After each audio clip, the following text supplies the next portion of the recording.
HIV Program Officer, UNICEF, Philippines, to moderate this session. Ms. Marie Malcampo, may I hand over to you for this session? Floor is yours. Mingalaba, how are you guys and girls? Hi up there. Hi down there. Thank you so much. And by the way, thank you so much for recognizing me as mix. For those of you who do not know what mix means, that's MX.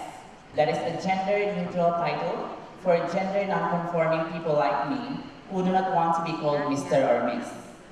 So you replace R and S in the salutation, and you put an X after M to denote discomfort in the title, and just use mix because I don't want to be called as transgender right now. Maybe I'm in a phase. But can I have a sea of people from UNICEF perhaps? Because I've been working with a lot of CSOs, and that now that I'm representing UNICEF, I haven't heard much about our office here. So maybe after some time we can catch up. And I just would like to congratulate the young people, the youth participants, including those scholars, the speakers, the resource persons, and the hard-working international and national steering committee for being our inspiration in making a benchmark quality conference sessions in the past 2 nights, for the Youth Advocates Night and also for the Youth Conference yesterday, and also for our adult partners who made sure that the young people will have voice for this conference, especially for allowing them to do whatever they want, as long as it will contribute to the objectives of this conference. So thank you so much, young people, and thank you so much, adult. Now, let me just be very expressive, and I hope I'm not taking so much time for our speakers, but I'm glad to be the moderator for this plenary session that will focus on the health rights for all towards enabling laws and policies for SRHR. And I'm lucky to push myself for this conference and be able to join, and will be joined by the 3 distinguished speakers who in one way or another inspired me in this field of SRHR. They will share their expertise and rich experience in various fields to discuss topics on young people and the law, by looking at the legal and policy barriers for young people's SRHR in the region. Another would be rights and empowerment in SRHR, that will look into the timelines of the conference in terms of reflecting timeliness of this conference, in terms of reflecting, evaluating our progress and achievements in fulfilling the SRHR and goals. And lastly, to talk about reproductive health and policy and the FP 2020 with special focus on the Myanmar experience. So without much further ado, I will call them one by one, and I want you to guess who will they be, but do not look in your conference program. So first, she is a gender and public health specialist who works for 20 years in multiple continents. Oh, I want to be like her. And she links development issues to the protection and realization of SRHR. Well, I have first met her in Bangkok. What's happening with the mic? In Bangkok, way back 2011, when there was a discussion about comprehensive sexuality education and empowerment of adolescent girls in the region. When asked about some policies in the work or in school that she thinks most difficult to follow or abide because it's against her principles or belief, she said she disagrees with the employment policies that do not support paid and equal paternal adoption and same-sex partner leave for new parents, because she believes that all children and parents need and deserve those very important early moments in their lives. Well, ladies and gentlemen, she is currently the Regional HIV and Health Education Advisor for Asia and the Pacific of UNESCO based in Bangkok. No other than Ms. Justine Sass. Can you please give her a round of applause?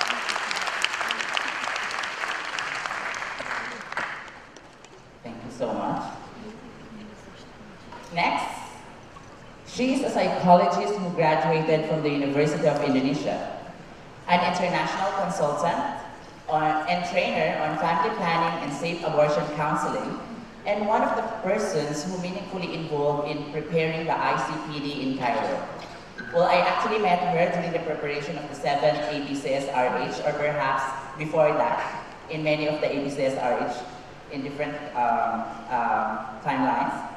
And when asked about her fondest memory, she said she came from a big family, and she really remembered those sweet moments with her siblings, where she had fun and some kind of fighting, but up until now they stick together as one. She remembered that they love climbing trees, and they actually built a tree house to enjoy the memories with her sibling. She is currently the co-founder of the Yayasan Kesehatan Perempuan, or the Women Healthcare Foundation in Indonesia, no other than Ms. Nino Widyastoro. Please give her a round of applause. And last but not the least, well, I just would like to say that she is the latest addition to my friends list, and I am very much honored to be sitting with her in this panel. She obtained her degree of Masters of Health Science in Population Development and Reproductive Health from Johns Hopkins Bloomberg University of Public Health in 2000. She is an honorary professor, a doctor, champion of family planning and mention, and an advocate to reform towards the new paradigm of medical system in Myanmar. When I asked about her hobbies and what are you willing to sacrifice to keep you doing that, she said she loves reading books. And she actually felt like she has given her personal time for the advocacy, and so her me time is just reading all the books because it shapes her life and it allowed her to share all her experiences to others. Ladies and gentlemen, the Deputy Minister for Health of Myanmar, Her Excellency Professor Tin Tin Tai.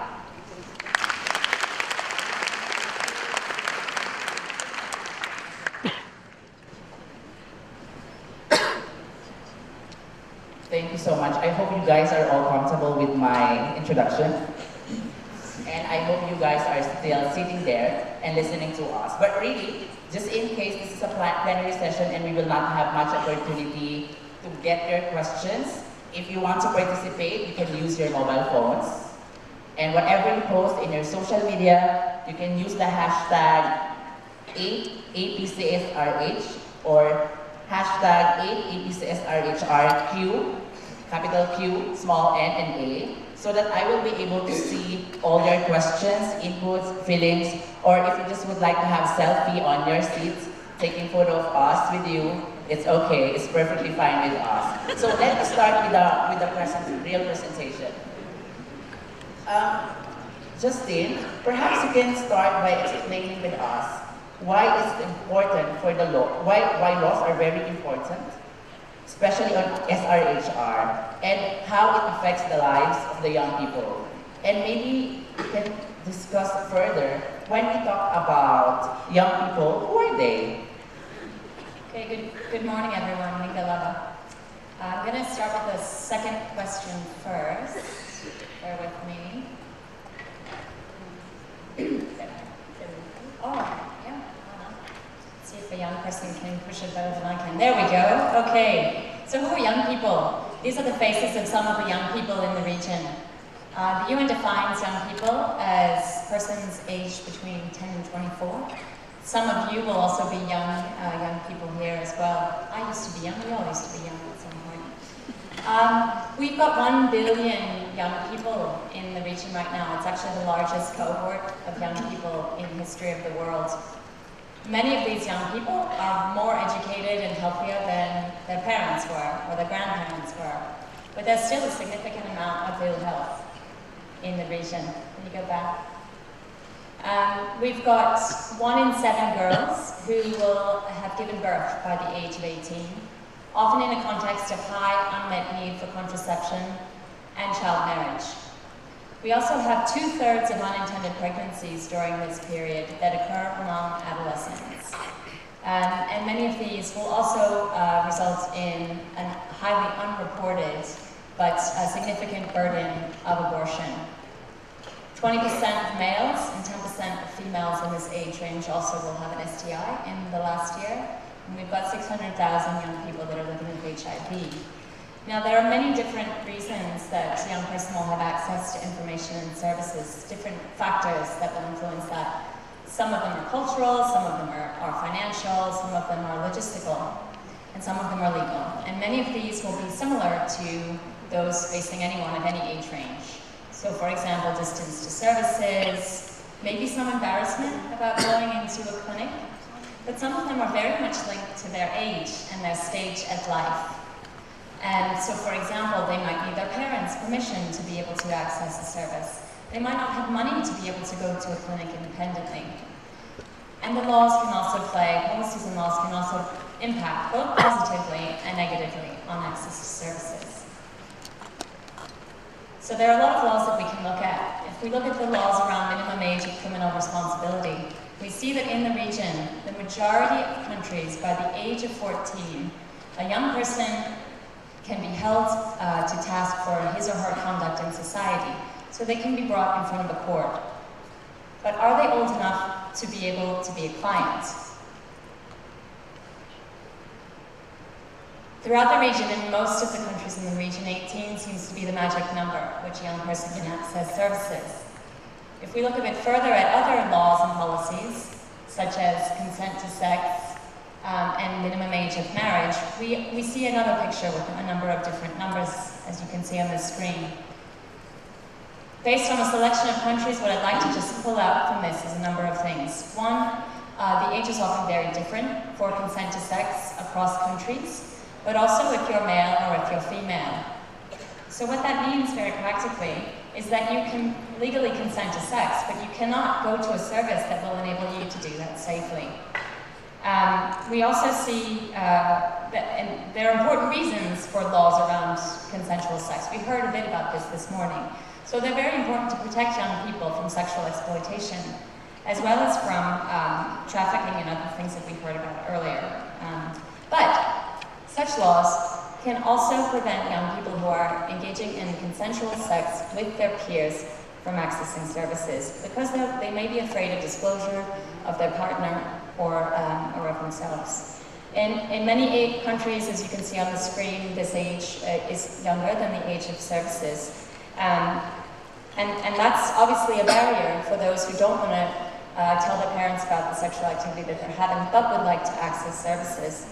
And what I've also included there around age of consensual sex between same-sex partners is just a snapshot of the region. So in 17 countries in the region, same-sex relations between people of the same sex that are men is illegal, and at least 11 countries is illegal for women. So this will obviously create an additional barrier for those young people. We talked a bit about child marriage, and many of the laws that you'll see here around creating minimum age of marriage are put in place to protect children from such marriages, non-consensual marriages. But we do have countries in the region where marital requirements are in place to access services, or where services are very largely oriented towards young people, towards people who are married. And I think as we see incidents of child marriage decline in the region, what will end up happening is that we've got high ages at which of marriage, but you'll have more numbers of people who are having sex outside of marriage and outside of the protections that many countries are reserving at the moment for married couples. If we look at the next slide on abortion, we have highly restrictive abortion laws in the region, and this also contributes to morbidity and mortality of women throughout the region of all ages. In 14 countries, or 44% of countries for which we've got data here, you only permit marriage to save a woman's life or prohibit it altogether. And in an additional 3 countries only allow abortion in the case of rape, incest, or fetal abnormality. So in these settings, young women will often be forced to resort to unsafe pregnancies, unsafe abortion, And in fact, women under the age of 25 account for 34% of all unsafe abortions in the region. And even where abortion is more legally accessible, we still have in place requirements around parental consent or spousal consent that may prevent many young people from seeking care and accessing services. I talked a bit about marriage. Regulatory barriers in at least 4 countries in the region mean that contraceptive services are often only available for married couples, and they're not accessible for unmarried young people. And often the services are oriented only for married couples. So what that can mean, for example, we've got countries in the region that will only enable access to contraception if they believe a person is particularly at risk. In other countries, we've got different laws that will enable financing of contraception only for those who are married. So obviously someone who's not in that situation will be in a situation where access is only subject to the approval of a health service provider or their ability to pay for services outside of public clinics. I talked a little bit about criminalization of same-sex relations, but criminalization of sex work and drug use often will affect people of all ages again in the region, but they particularly affect young people who may be subject to extortion, to harassment, and to violence from law enforcement. And the quote that I've got there is from one young person who was involved in a focus group discussion that we held with young people in the region looking at legal issues. So there's the issue of what's on paper, but it's also very important that we look at law enforcement issues, law enforcement practice, because the practice is often extremely difficult for young people who don't necessarily have the agency to, or the power to address this or access to legal redress if they are subject to violence and harassment. I'd like to move on to what is positive. So I've talked quite a bit about some of the barriers, but I certainly wouldn't want to end there. We've got more than 10 countries in the region that have expanded independent access to HIV testing for young people under the age of 18. In some cases, what that means is they've just lowered the age to an age below 18. In some cases, what they've done is they've put in place requirements whereby a service provider will need to determine whether young people can understand the test and the results of the test. We don't have something similar, though, on SRHR. So we've identified HIV as a public health priority for young people, but we're not doing the same thing on broader SRH issues. Mature minor is also a concept that I've just referred to earlier. So we have a number of other countries in the region that are applying this concept of evolving capacities of the child, which we see in the Convention on the Rights of the Child, to determine consent to care for minors. And while this enables some flexibility for young people to access services, they can still be refused services. And by requiring practitioners to decide whether young people has that capacity, it really makes the principal, it makes the healthcare provider have an enormous amount of judgment and ability to shut the door if they believe it's not in case. So really, if this measure is in place, which is a good measure around evolving capacities, healthcare providers need to be aware of their obligations regarding access to services for young people. And they need to have some tools around how to make that judgment if a person comes into the clinic. And if we look at the policies, if we look at reproductive health policies, youth policies, HIV policies in the region, particularly if we look at reproductive health policies, we see that in 30 out of 32 countries, there's recognition of the importance of youth-friendly services. And many countries have put in place, or are putting in place, guidelines around what that means very practically. But unless we address some of these issues around criminalization, around lack of independent consent for young people to access services, we still find ourselves in a situation where we've got what we're calling youth-friendly services, but we're not enabling people to get into those doors. Some of the recommendations that we make within the UN and with our youth partners in the region based on the research and the situation analysis and the advocacy that we've been doing over the last many years on this issue is that we need to be recognizing young people's evolving capacity to make decisions, and that marital requirements must be removed. They cannot be a condition for services. But for that situation to be in place, we really need to ensure that healthcare workers understand what that means and that they have the tools to be able to make that judgment. Decriminalization. I think we need to be calling for decriminalization across the board, but particularly looking at decriminalization for sexual activity between consenting young people of a similar age, and as well as consensual same-sex relationships. And we need to engage young people in all of this, in advocacy, in presenting the situation to governments and why this is an issue, and also engaging them in rights violations, documenting rights violations, and to be reporting through some of these international treaty body processes that these are in fact denials of their right to health. And I'd like to just conclude with a final slide that shows you some photos of a process that we supported last year at one of the intergovernmental meetings on HIV. And it was an advocacy process.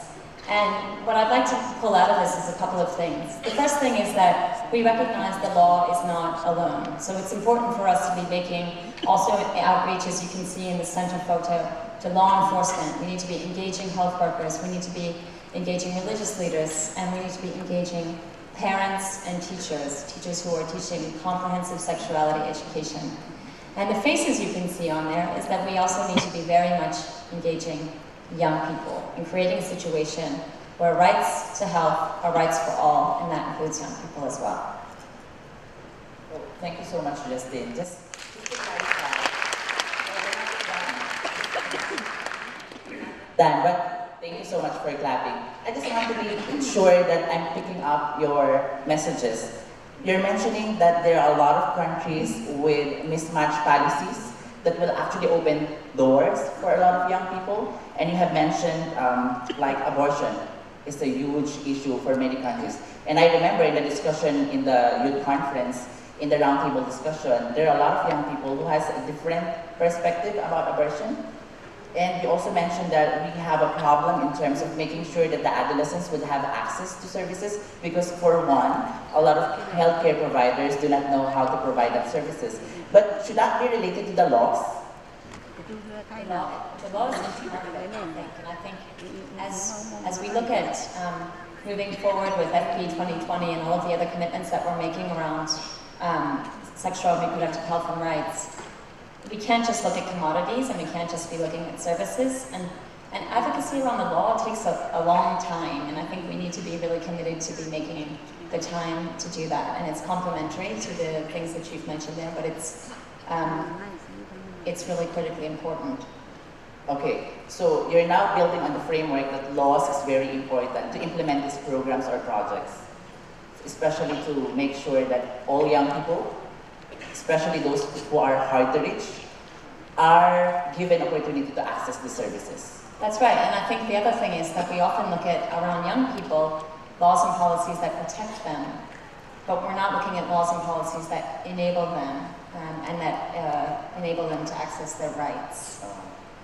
Thank you for that clarification. Now perhaps, maybe you can talk in the context of health rights for all, because earlier we talked about young people, and now we would like to broaden our discussion. When we mention health rights for all, can you walk us through the process of understanding rights and the policies and commitments that actually provide legal framework and the background for the realization of our SRHR, not only of young people, but everyone?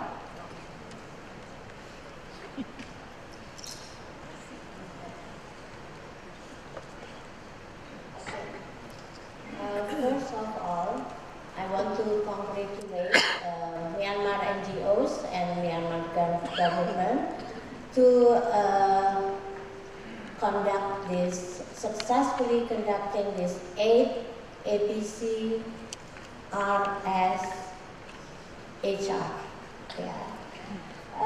So I think this 8th APCRSHR is timely. Why it is timely?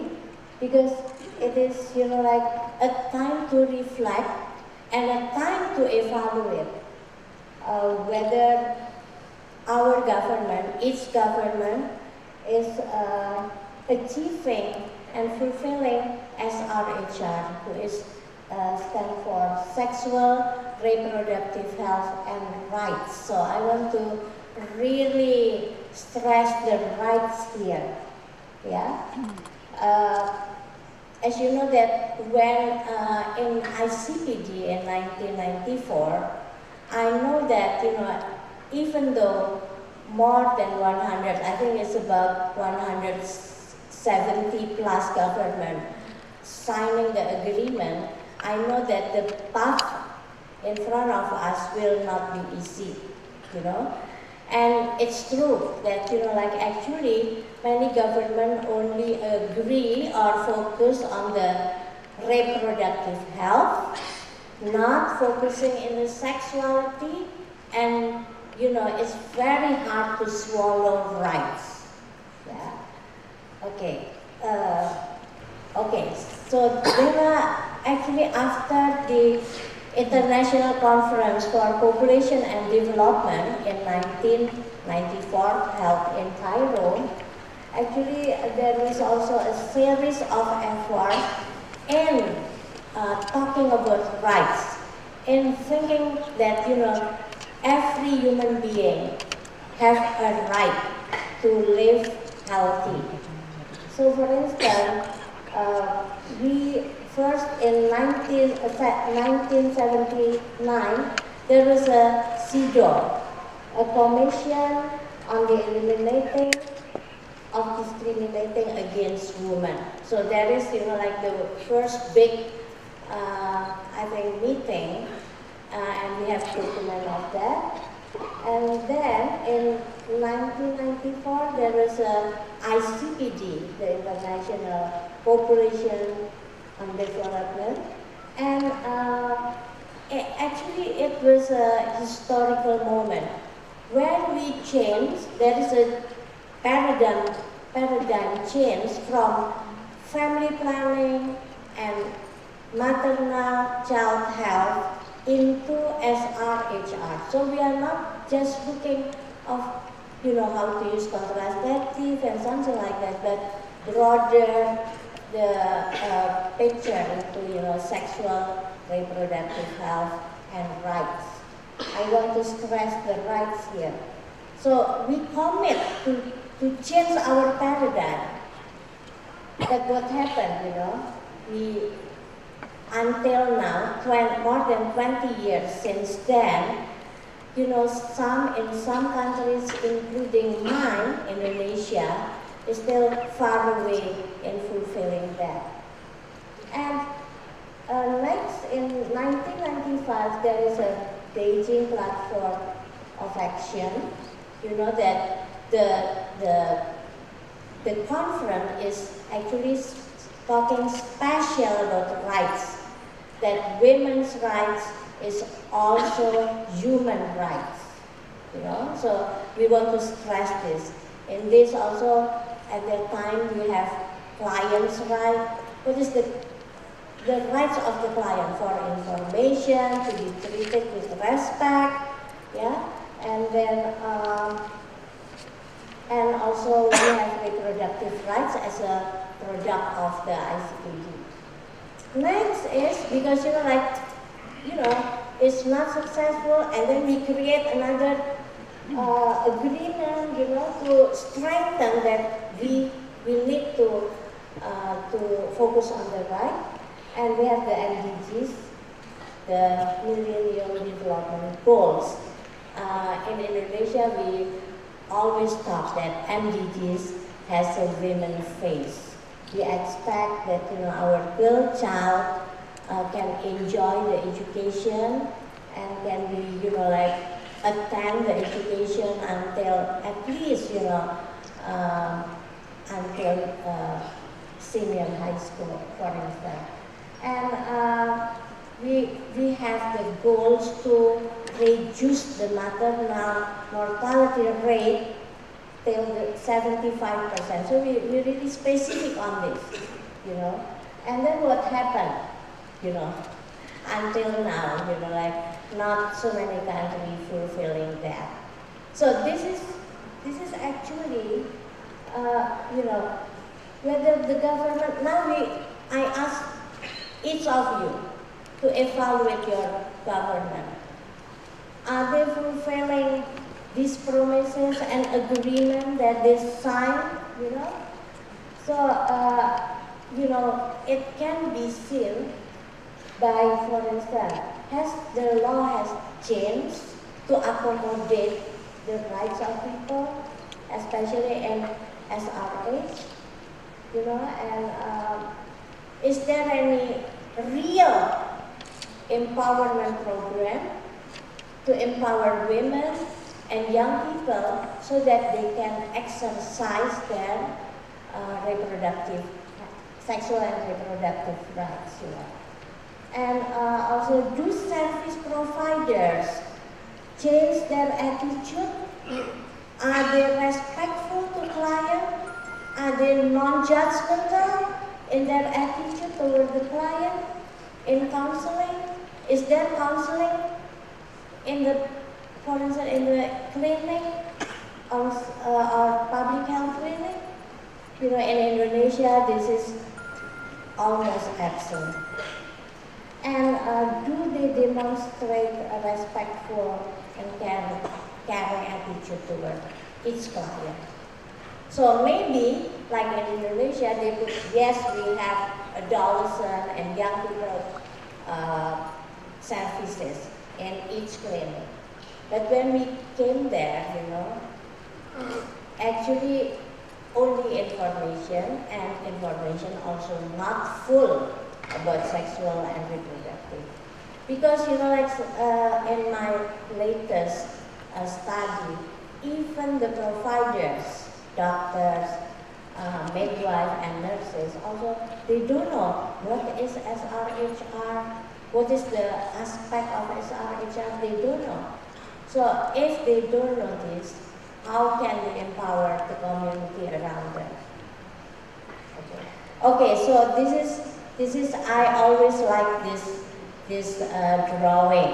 It's drawn by Professor Mahmud Fatala, once the director of WHO.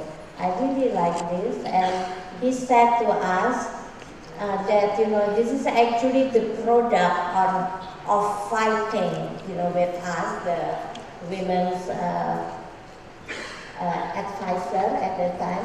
So you can see that, you know, women can have their everything, but when it comes to a certain part of the body, it's not hers, you know, it's decided by some species, you know, of male especially, and maybe women too, you know. So they are the politicians, government, religious leaders, community leaders who want to dictate, you know, what women should do to that part, you know. So we should fight to give back the right over that, part of the body. Well, actually, I want to remind some of us who attended the first the first APCRSHR in Manila. Actually, the first APCRSHR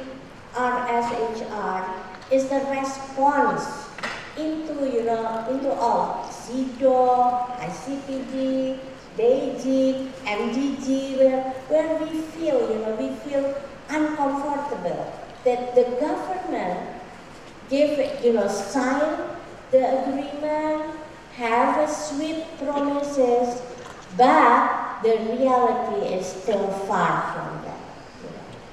So it's initiated by Philippine NGO Council in Population Health and Welfare. We have the founding mothers here. Lalai and Aiden, could you stand up? Because this is, among the founding mothers. Yeah, Aiden, okay. So, these are two women who initiate that, and we share the passion, we share the emotion, that, women's rights should be achieved, And even though they mentioned to us that, you know, they expected around 700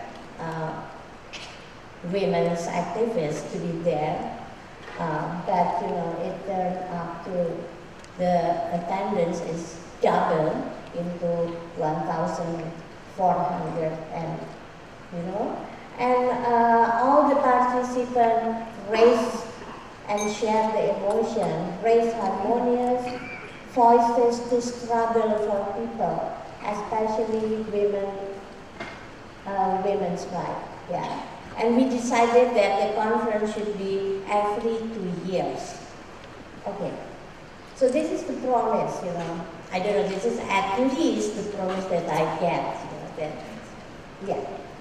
Is in the first APC in Manila, we NGO made a promise that we will closely observe our government, you know, whether, and providing positive critiques, you know. Critiques is sometimes not always bad.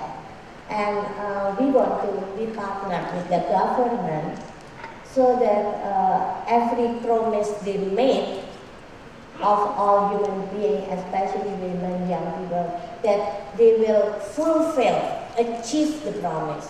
We really wanted to be partner of the government.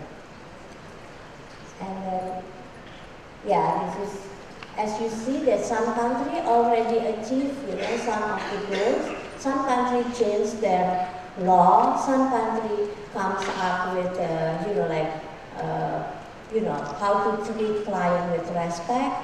Some countries comes up with, you know, like, empowerment program, but, you know, some countries still far from the achievement. Yeah. So this is, now we are, SDG is in front of us. SDG is in front of us, and so we have more targets, 17 targets instead of 8.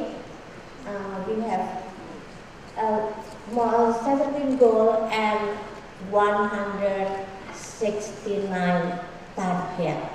I really, you know, like how we do it, you know. It's really, you know, big question mark for me, you know, because, you know, in ICPD, Beijing, MDG, we still fail, and how we would achieve this. And last.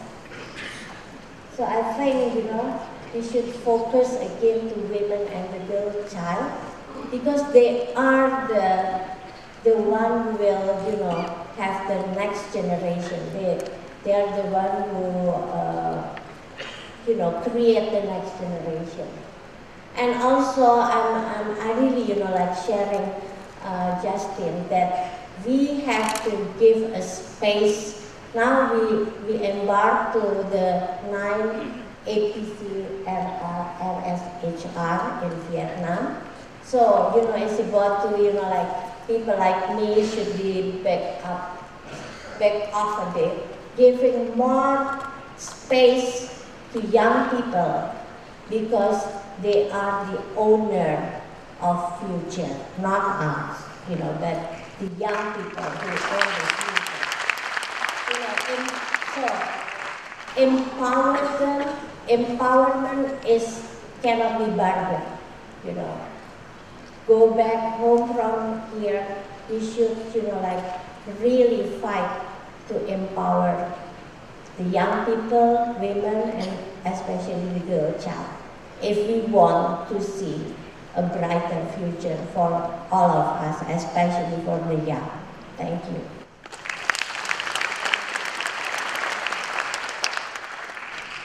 That is actually perfect, just in time.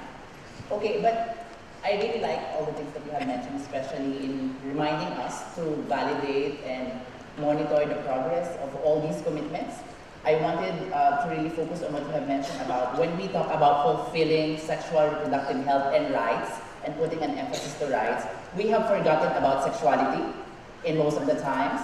We implement reproductive health programs, but sexuality is always taken away especially when we talk about services, especially when we talk about the minors, when we talk about women and children.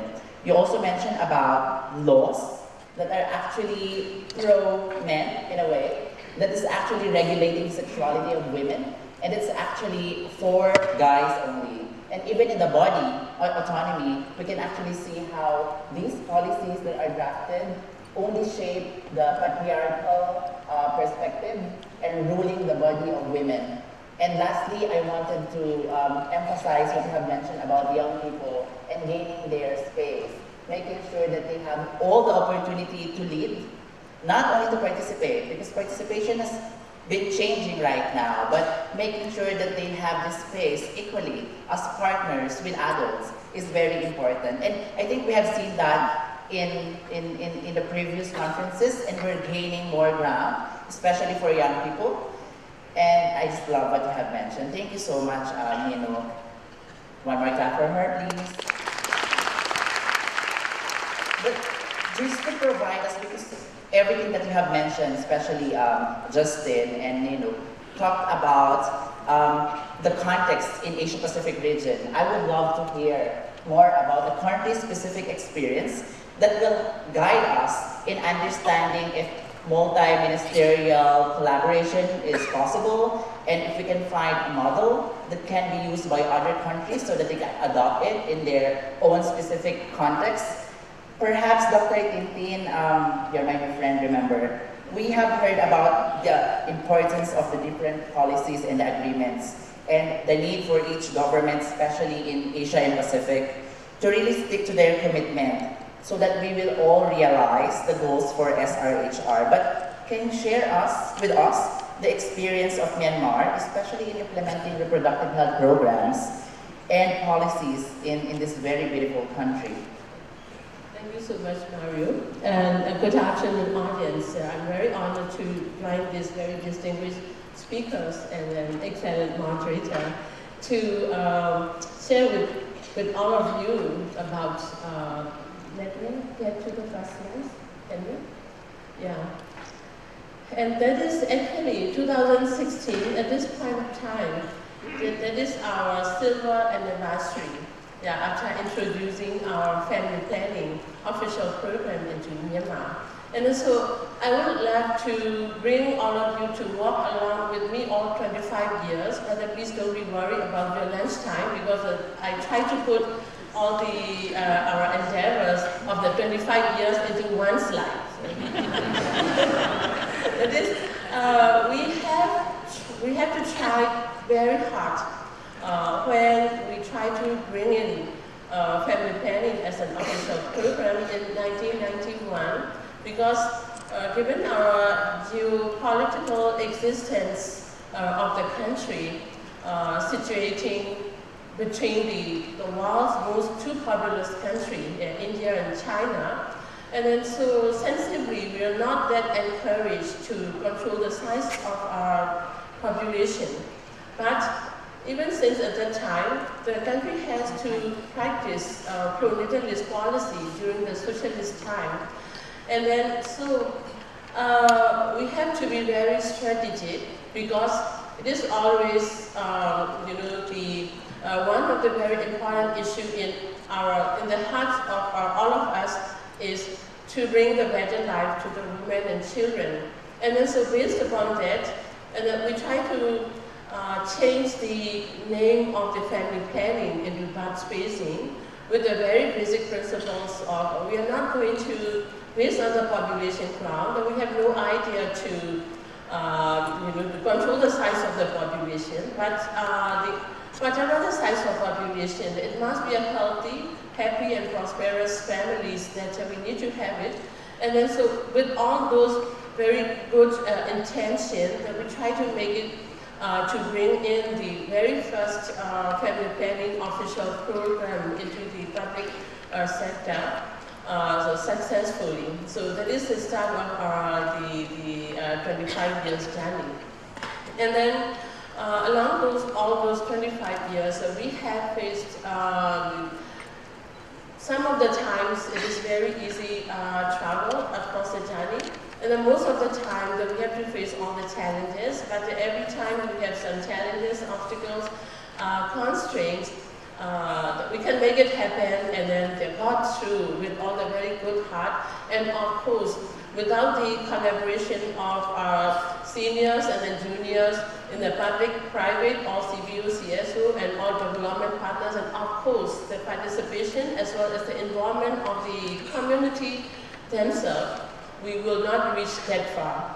And then when we try to introduce 1991, it is the year, the 3 years before that the country has pledged at the ICBD to become one of the signatory country. And then even then, but as soon as we start the journey, and then I will inform you in the later series like that, we try to think in the all 360 degree the perspective. And then so we try to, whatever we are trying to introduce or implement in Myanmar setting, given the resource very limited setting in that time of 25 years ago, we have to think about the exit. What will be our exit strategy and how can we sustain it? So that is the point that we try to consider for all aspects. And then I will revisit that which kind of aspects and the principles that we have tried to bring in and then to make it built in and to reflect in our journey in the later slides. But if I may have to jump from the 1991 to 2002, because as I earlier mentioned, in 1994 at ICBD, Myanmar pledged to be one of the countries make the commitment for the reproductive health as a co-element of the population development.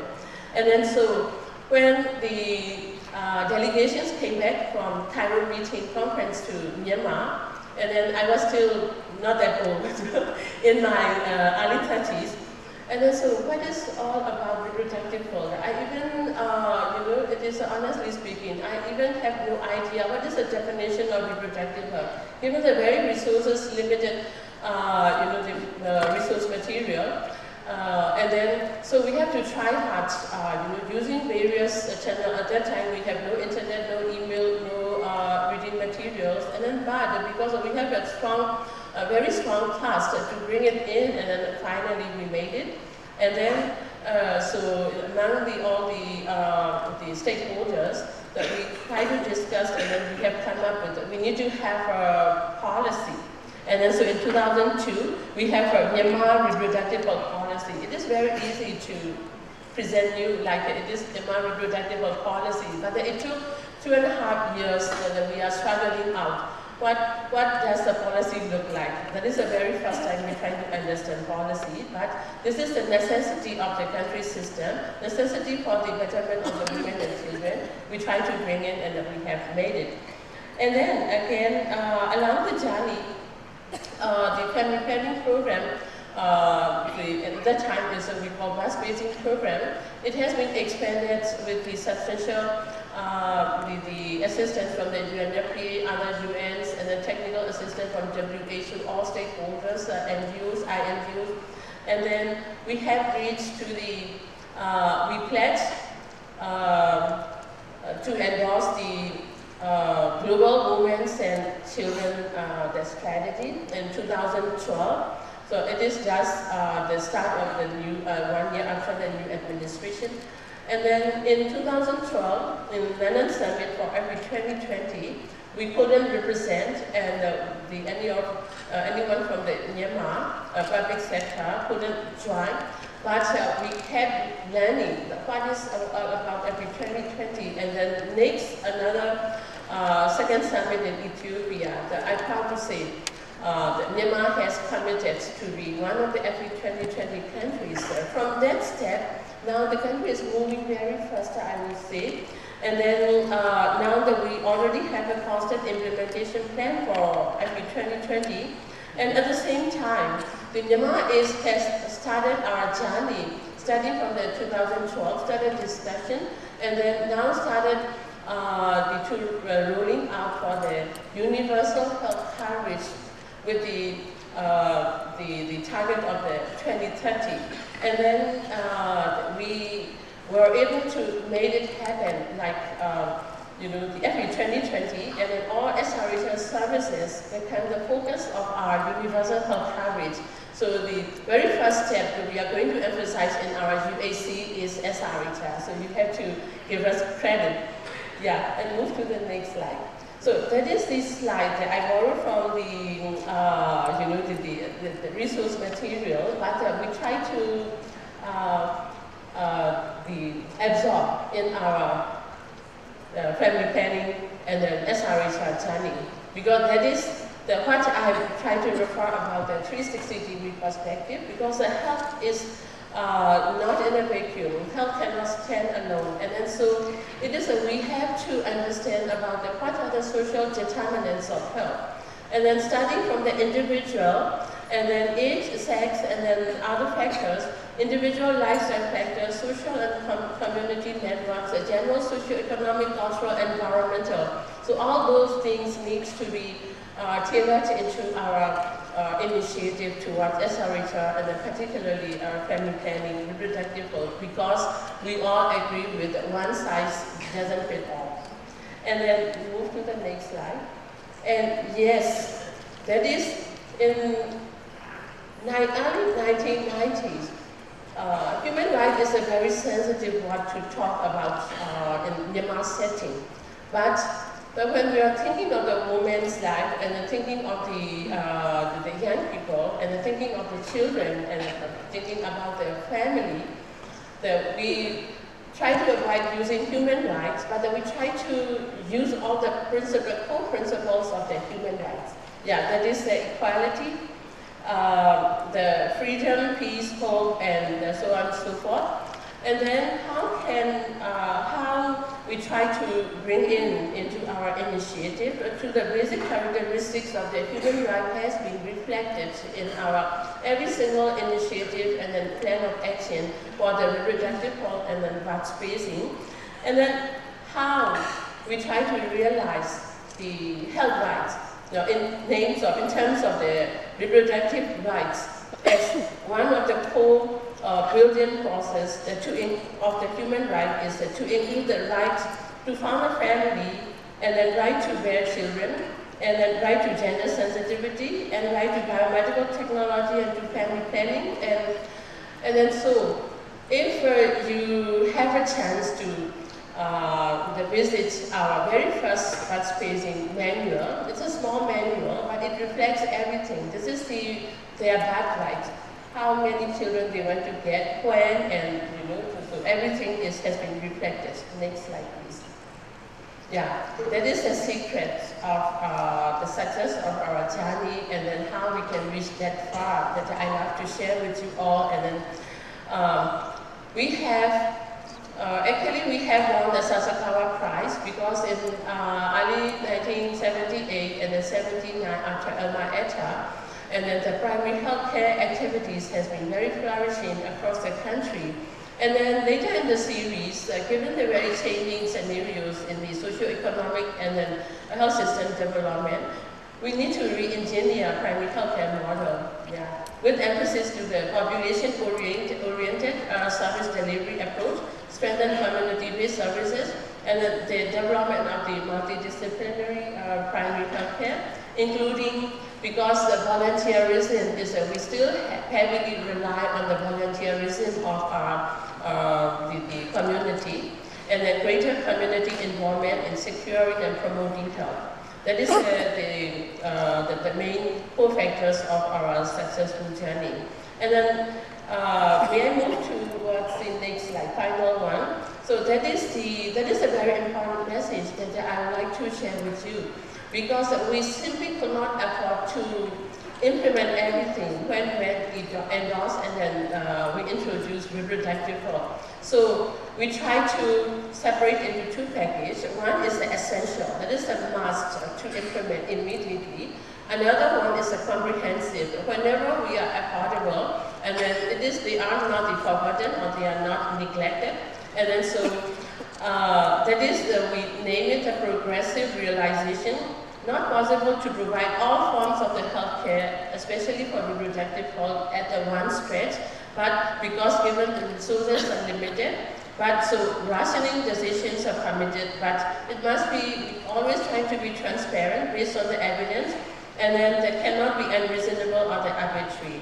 Even if unable to afford to implement at that time, but that we have shown our interest and then we have made a promise how the state or government will provide in future over time. For example, like last week, we have a grand launch for the very taking very faster movement for the infertility. But back in the 1997, it is we're trying to put it in the comprehensive. Yeah, we're trying to ensure nothing is forgotten or neglected. But when we become affordable in terms of resource, in terms of technical know-how, and then so they are already on board and then started to move forward. Yeah, that is all very, the short summary of our 25 years journey. So thank you very much. I love to share with you.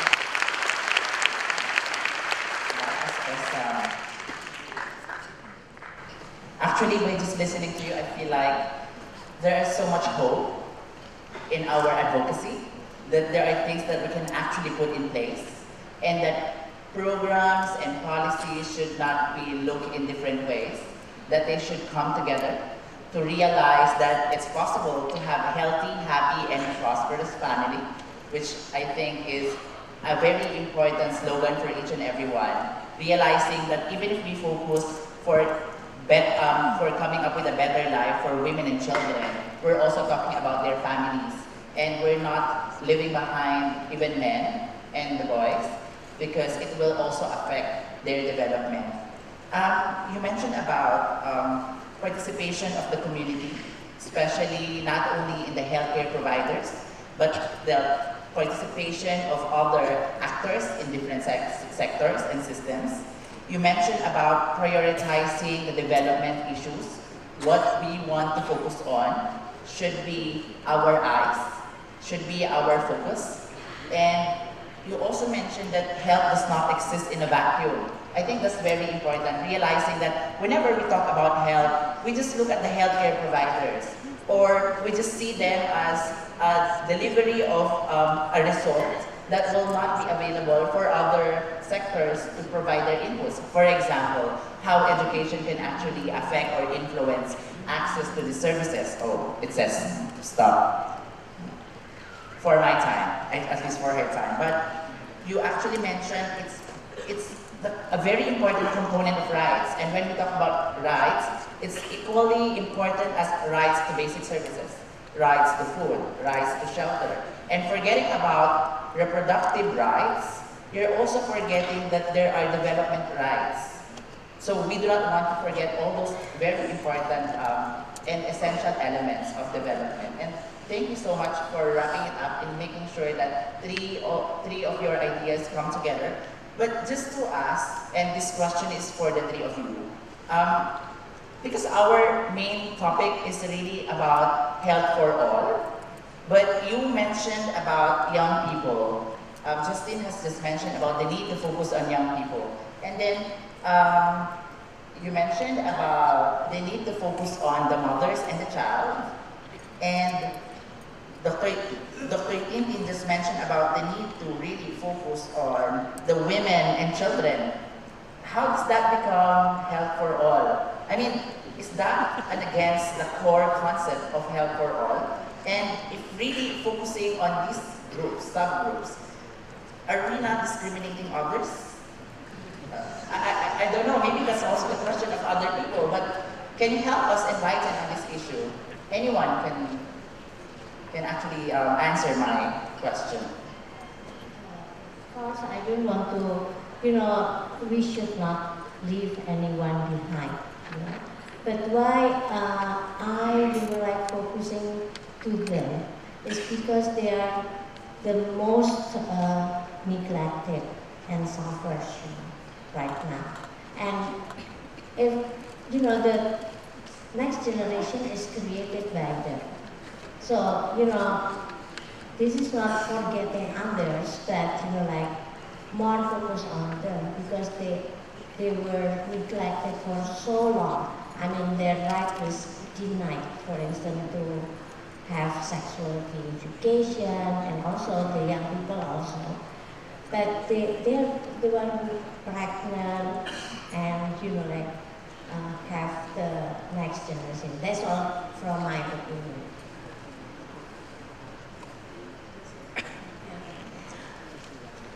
Okay, yes. Actually, the reproductive policy and our every initiative is that we try to go in a sort of a life cycle approach. Our policy has been, the policy guidelines and policy implementations are the life cycle approach. And then on top of that, we try to focus on the family perspective. So no one will be missed out from every family. And then in our breastfeeding manual again, and then we purposely include one sentence like the breastfeeding is not just the responsibility of the woman, it is also the responsibility of the man. So that way, when we try to target into the family, it's just that they have a generation. Myanmar, we used to have an extended family. They have the elderly people, and then the reproductive age group, and then adolescent and children. And then so our reproductive policy is to try to reach every sector. But as I earlier mentioned, some of the activities that we have to implement immediately, that given the resource capacity, and then some of the agenda like menopausal syndrome or the CS-cervix, and some, the BPH and prostate cancer now become, they started rolling out to reach as a part of comprehensive. So we try to reach everyone, and then so I think it does reflect the health rights for all. Additional points on that, I would say, that build on the last two comments. I think it's about equity, so it's about realizing that that we're not getting the lowest common denominator. We're trying to reach those who aren't being reached. And then maybe just one other thing that I think it's also important that we're looking at intersectionality. So it's not just that you're young or that you're female or that you're rural. It's looking at the combination of those factors that can create particular barriers to services. And for that, we need really good data. So countries also need to be collecting and analyzing and understanding what the data mean and reaching out to populations that are getting left behind based on evidence. Okay, so now that I'm clear on the idea, we mentioned about equity agenda, and that has been a focus nowadays, making sure that no one is left behind. But in terms of the policies that you all have mentioned, and even in the experience of Myanmar, we know for sure that in each country they have different interpretation of the commitments in the international or regional arena. How can we actually sustain, for example, the gains? We have experience in advancing SRHR for all. And for you, like for example, for Dr. Tintin, as a government representative, how can we do that? How can we actually sustain these gains? Thank you very much again. That is very important because we have come across many great endeavors and a great success, but if we cannot sustain it, it is a kind of everything will be go back into the status quo. So that's why I mentioned one very important what in my presentation is like we always try to look for what will be our exit strategy, and then particularly in this time of the transition period. And in the very beginning, resources were limited in every setting, not only in the public sector, in private and all the stakeholders. Now that we try to move from the previously private CBO, CSO, their role was so somewhat limited. And then now that we are trying to learn what will be the best model of the private public partnership, and then that they will be playing more role in the brighter future. So that kind of sustainability is also, that the duty is bound to everyone, every single player in the country. And also even when trying to realize the human right is like, whenever we are talking about human right, that is the right, the recipient has to claim, and the government is the duty bearer. And then now that when we try to realize in Myanmar setting is that we try to avoid the claiming and blaming attitude, and then we try to negotiate, and then we try to get a win-win situation. And so with all these strategies that we can ever get through whatever the challenges, policy limitation and things. So that is the main important, the trust in our way to the sustainability. Thank you. And for example, for the CSO, how can we actually sustain these gains to advance SRHR? Well, actually, there is only one thing, that we know that to gain, even to gain for my country, for instance, Indonesia, is still left behind, But for that, there is, to exercise rights, there should be empowerment. So, we should, stress the government to agree on the empowerment. This is actually the most difficult part. Because in my opinion, after 20 years, more than 20 years, there are, new and promising medical technology that actually can prevent death, for unnecessary death and unhappiness, for instance. Unfortunately, there is a big, obstacle, which is values, taboos, and also, for instance, practices that many people say that on behalf of, for instance, sustain cultural religion. So these, this value need to be clarified, so that, because that is the obstacle, not the technology, not medical technology, but, people's value, including the decision maker and the leader's value about sexuality and rights. Okay, and that includes making sure that empowering also young people, those who are the neglected, underserved.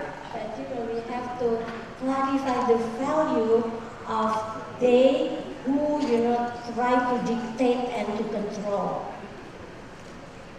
Okay, I think that's a very important element. And perhaps, I know for sure, you're taking on the role of UN and representing UNESCO for sure.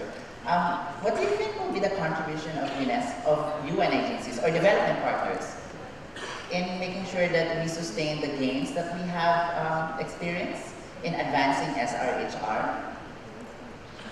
You've asked the million-dollar question on that one, really. I think we see things changing when there's a new health crisis, when there's a disaster, when the government changes, when there's rising conservatism. I think it's a bit of a journey where we're going forward and then we're going backwards and then we're going forward and we're going backwards. And I think maybe it's somewhat also looking at where the road goes off course early on and making sure those adjustments are being made. And I don't know necessarily that this is the role of UN, but I do think that there are certain conditions that maybe enable you to get back on course. I think there might be where people are able to hold their governments to account, so where they're able to really have a voice in government, as well as where governments really know and are making the choices about the right investments, and where countries are looking inward and looking outward and looking at what they can learn from others, but also how they can be a model for other settings. And then within the UN, I think we look at an exit strategy as well as to where there are countries that are in that situation and we're a company, but then we realize it's we move out as well, and how we can do that in a way that is helpful for governments and civil societies and people within the countries. I think you have mentioned about the element of defining as to when support can actually be provided, but also exercising on the collaboration approach, not only with the UN or the development partners, not only with the CSO, but it's very important to really put more pressure to the government, because the government are actually our duty bearers, and that the government has a lot of opportunity to exercise their roles in this development agenda.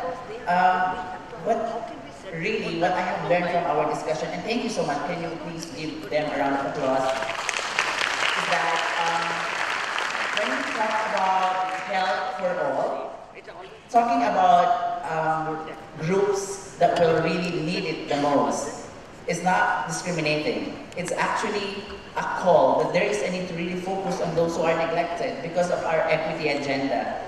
And because understanding the intersectionality and how it affects lives of others, we can only say that it's happening, that health for all is really happening when everyone has the right to experience the highest attainable standard of physical and mental health. And when I say that, it's not just having a good health, it's really actually enjoying variety of goods, facilities, services, and conditions, which is when translated to SRHR, that means even young people, even minors would have access to essential information and services, including family planning, HIV testing, without the parental consent. And that also includes making sure that mothers, children will live happily and will be able to reach their most potential because they are given that kind of respect to their body. It's also important to understand that there is a need to focus on the LGBTs, the minorities. Well, we were not able to mention about disability, but yes, it's very important because all these people experience one way or another all this discrimination happening in their local community or in their region, in their country. What I really would like to stress, especially hearing from Myanmar experience, that the state have to ensure a minimum level of access to essential material components to make sure that the right to health, such as the provision of essential commodities, maternal and childhood services are in place. And also, when we experience calamities, or when there is a point for disasters or even conflict, there is no justification for the lack of protection for vulnerable members of the society, especially when they need this health-related protection. So there should be no discrimination at all. But what I'm also gaining from our discussion is the need to really look at the sustainability, because everything that we're doing is not a short-term program. We should look at it in a long-term programming, because it will benefit a lot of people. When we say health for all, it means health for everyone, and one by one, we're bringing them to that level, and we're guiding as shepherd to put them on the stage where we want to see them, making sure that it is translated to our projection, to what we envision. And I can sense that there is hope, a lot of hope for everyone. I can sense that young people have a lot of things to look forward to, because they are now given this opportunity to reach out to their peers, for mothers, for children, for girls, to be able to exercise these rights. And we can actually use policies. Well, for all we know, some policies are actually punitive in essence. But with our hard work and with our hard work in legislative advocacy, we can actually use that and change it to become more protective, especially for these groups we're talking about. So really, I think this has been a very important journey for me as well. This is my first time to moderate a plenary session. So thank you so much for this wonderful experience. Miss Justine, thank you so much. Dr. Tintin and Miss Nino, thank you so much. And everyone, thank you so much for sharing with us this very important moment.